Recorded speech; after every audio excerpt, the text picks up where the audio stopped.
Hi everyone, my name is Leonie Powers, owner of Modern Herbal Apothecary, and today I'm going to be teaching you how to make an herbal tincture. So what is an herbal tincture? This is an herbal tincture. It is a concentrated herbal extract.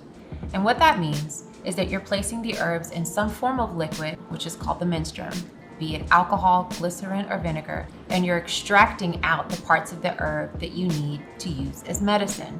And then you place it in a bottle like this, ready when you are. Some of the pros of tinctures. 1, it's shelf stable. It can stay viable for an incredibly long amount of time. 2, because it's already prepared and sitting on your shelf, it's ready when you need it. And 3, it can fit into these nice little bottles, which makes this travel friendly, and you can drop it in your bag and go wherever you need to go. There are different ways to prepare tinctures. For this particular video, we're only gonna go through the folk method. All right, so for our fresh herb tincture, we're gonna prepare holy basil. It's one of my favorites, Tulsi, and this was growing in our garden. The first thing you wanna do is to take it off of your stem. It doesn't have to be pretty because we're gonna chop it up in a minute. You wanna remove any of the woody stems and focus on the leaves. And if you see any brown leaves, remove it. This is called garbling. You're just garbling herb. Now I've had this sitting for about an hour to let it wilt down and let some of the water that's in it evaporate. And you see how it kind of just starts to wilt? That means some of the water is evaporating. So now we're gonna scarify the herb. What that means is to break down the cell wall so that it makes it easy for all the chemical components that are inside of the plant to be extracted out into your menstruum, which is your liquid base. To scarify on this one, we're gonna chop it up.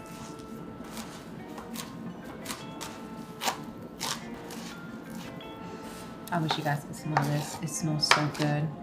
Holy basil is one of my favorite herbs, one of my favorite teas, my favorite pestos, baths.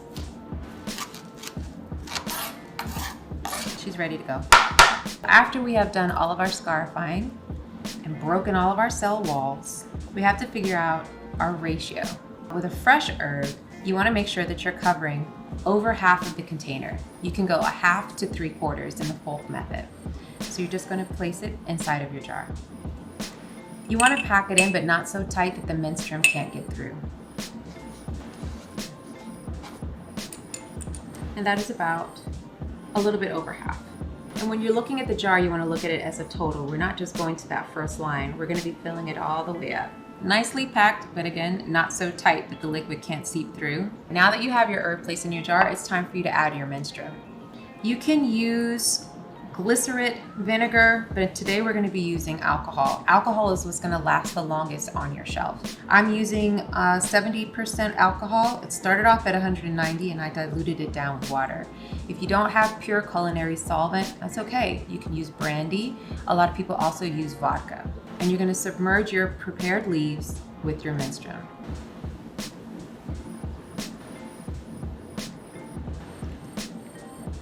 Once you've added it, you just kind of want to make sure, move it around a little bit, get all your air bubbles out, and make sure that your liquid is going all the way down to the bottom. And when you do that, you see that you have a little bit more room to add more menstruum, which is good because I have a little bit more menstruum to add.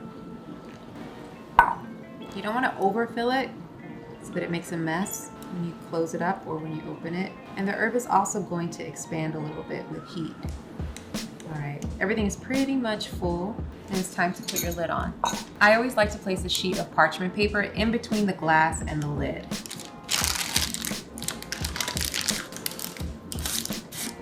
That stops it from corroding and contaminating your liquid. If you're using a plastic top, you don't necessarily have to use the parchment paper. It does make for an easier cleanup though, especially if you're using something that has a lot of natural pigment like turmeric. Give it a nice good squeeze, give it a nice good shake. Then it's time for you to let it infuse. You're gonna place a label on it that's gonna say what is inside of it and when it was made, and you're gonna leave it to infuse. Here at the shop, we place this inside of a commercial warmer, which expedites the infusion process to about 3 days. At home, you're gonna be placing it into a dark cabinet, and you'll leave it there and shake it about once a day or every other day for about 6 weeks. At that time, you'll then strain it and bottle it up. You can buy these bottles just about anywhere. Amazon, Container Store. You'll bottle it and label it, and it'll be ready when you are. So now that you know how to make a tincture, just know that you can use it for just about anything when it comes to herbal medicine. It is a quick and easy delivery method from anything from hormone balancing, if someone is experiencing a lot of acne on their face or going into menopause, for pain relief, if you have a really bad migraine, this one's really great, or the hangover, when you need a little help shaking off the night that you just had. All of these tinctures and so many more are available at our shop. You can check them out at the links provided below.